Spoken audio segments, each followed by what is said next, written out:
पुरुषों में एक बहुत बड़ी खराबी जानते हो क्या? ये कहेगा मन में कुछ रहेगा, बोलेगा कुछ और बोल के, समझाएगा कि नहीं? मन में कुछ और छुपाया रहेगा। अगर झगड़ा कर रहा है तो उसके मन में सबसे बड़का एक डाउट है कि कहीं और तो ना बतिया रही है, लेकिन वो कभियो नहीं कहेगा खुल के कि हमरा ई डाउट है, बिना मतलब का। फोन का ही नहीं उठा, इतना देर बिजी कैसे था? अरे खुल के बोल दे, तोरा डर लग रहा है कि तू मुझौसा है, कोनो ठीक ठाक तो नहीं मिल गया, लेकिन ये मरते दम तक खुल के नहीं बोलेगा। इस सब में सबसे बड़का खराबी होता है। ज्यादातर समाज में महिलाओं को बाहर पढ़ने नहीं दिया जाता है, ऑफिस वर्क काम करने नहीं दिया जाता है, क्योंकि ये डरा हुआ है कहीं फंस मत जाए। और उसका एक कारण भी है, क्योंकि इन्होंने समाज को देखा है कि समाज में पुरुष सब महिलाओं को किस नजर से देखते हैं, क्या मेंटेलिटी है, क्योंकि वो उसी समाज में रह रहा है। क्योंकि जेल में बैठा कैदी ये जानता है कि कैदी कैसे होते हैं, उसी तरह ही पुरुष समाज में रह रहा है, देख रहा है कि एक पुरुष दूसरे पुरुष महिला को किस नजर से देखता है। समझ आ कि नहीं आ रहा है? बढ़िया बात बोलेगा तो समझ जाएगा, कह रहे तोरा ढेर बढ़िया बतिया रहा है, तुम लोग खुश हो जाओगे। कोई बढ़िया से बात किया, सावधान रहना। अल्लाह का 4 दुश्मन है और तुमने उन चारों को दोस्त बना रखा है, तो तुम सोचो तुम कितने टैलेंटेड आदमी हो। भगवान कृष्ण भीष्म पितामह की हिम्मत नहीं कि पांडवों की तरफ आके बैठे रात में, और ना युधिष्ठिर की हिम्मत है कि रात में कौरवों के टेंट में चले जाएं। लेकिन भगवान कृष्ण महाभारत के वॉर में दोनों टेंट में आते जाते रहते हैं, दोनों आदमी उनका पैर छू रहे हैं। भैया ये होता है टैलेंट।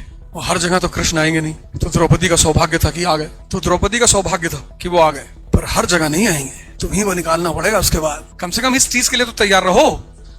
मतलब वॉर 2 तरह के होते हैं, एक ईगो के लिए होता है और एक इकोनॉमी के लिए होता है। आम जो आदमी है, आम इसीलिए आम ही है क्योंकि वो वॉर ईगो के लिए करता है और बर्बाद हो जाता है, भीख मांगता है। लेकिन जब जो नेशंस हैं उनको उनसे क्या लेना देना है। अब पाकिस्तान इतना बदतमीजी करता है और हम उस पर अटैक नहीं करते, क्योंकि अगर हम अटैक करेंगे तो हम अग्रेसर हो जाएंगे। हम उससे बचते हैं लड़ने से, क्यों? उसको मार के मिलेगा क्या हमें? मतलब तुम स्लम एरिया में कूद गए डाका डालने के लिए, तुम अपनी घड़ी और पर्स लेके चले आए।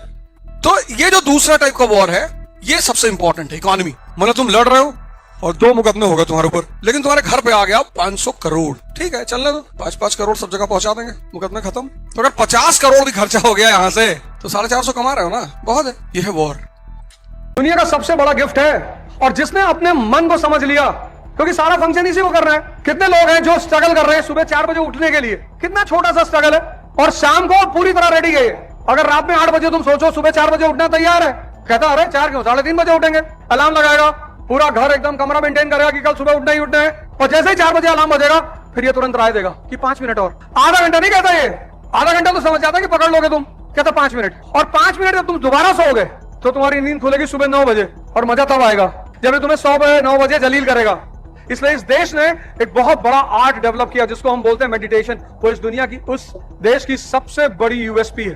पूरा वेस्ट आता है हमारे पास, पूरा वेस्ट भारत आता है मेडिटेशन सीखने के लिए। दुनिया का सबसे बड़ा गिफ्ट है, और जिसने अपने मन को समझ लिया, क्योंकि सारा फंक्शन इसी को कर रहा है। कितने लोग हैं जो स्ट्रगल कर रहे हैं सुबह 4 बजे उठने के लिए, कितना छोटा। 3 चीज बड़ी खूबसूरत है। एक शेख जायद मॉस्क, बहुत प्यारी मस्जिद है, पर वहां शायद कोई नमाज नहीं पढ़ता, दिन भर लोग देखने ही जाते। कुरान में है भी एक आयत कि एक जमाना आएगा जब मस्जिदें बहुत खूबसूरत होगी, उनमें कोई नमाज पढ़ने वाला नहीं होगा। वहां दूसरी खूबसूरत चीज है वो मंदिर जो उन्होंने बनाया है, बहुत खूबसूरत।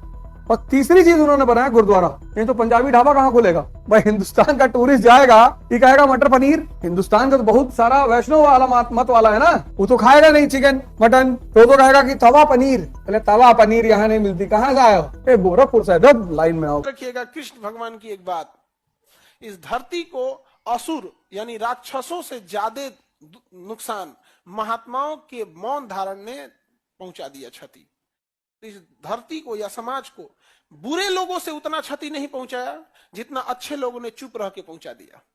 कोई आवाज उठाने वाला नहीं है, कोई नहीं। तो जो ऊपर बैठे नीति निर्माता है ना, वो कहना क्या है, मुट्ठी भर कुछ इंटेलेक्चुअल लोग बोलेंगे, इनको या तो हम विपक्षी पार्टी से जुड़ा हुआ व्यक्ति बोल देंगे, या फिर इनको हम एंटी गवर्नमेंट बोल देंगे, या कुछ भी बोल के निपटा देंगे इनको बोलते बोलते। और ये पढ़े लिखे लोग जो होते हैं ना, इनकी एक खराबी कह दीजिए कि अगर कोई इनकी बात नहीं सुनता है तो ये चुप हो जाते हैं।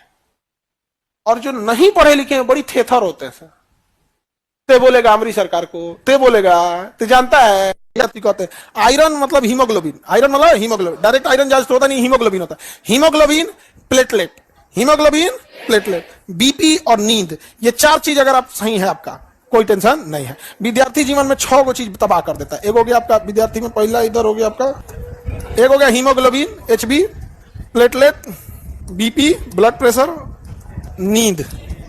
अगर इसमें कमी हुआ तो खत्म। उसके बाद इसको नाश देता है अगला नंबर मोबाइल, और उसके बाद नाचता है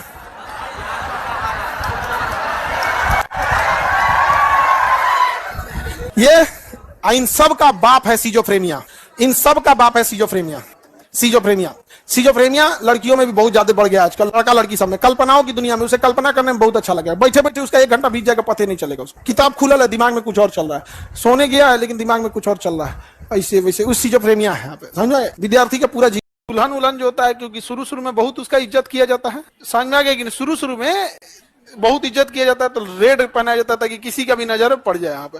और उसके बाद देहात में वो रस्म होता है हड़िया छुआई, मतलब जब पहली बार भोजन बनाएगी ना तो हड़िया छुआई। वो हड़िया छुआई नहीं, ग्रुप डी का ज्वाइनिंग लेटर है।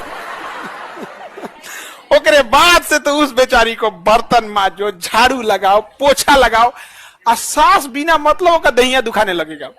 बर्तन मांजेगी ये, पोछा लगाएगी ये, खाना बनाएगी, खाना परोसेगी, सारा काम इसका रहेगा। उसके बाद बेचारा का अगर छोट बाल बचा तो उसको वो चिल्लाएगा, वो अलग, उसको पालन पोषण उसका अलग है। सब बेचारी थकेगी तो सास का देह दुखाएगा।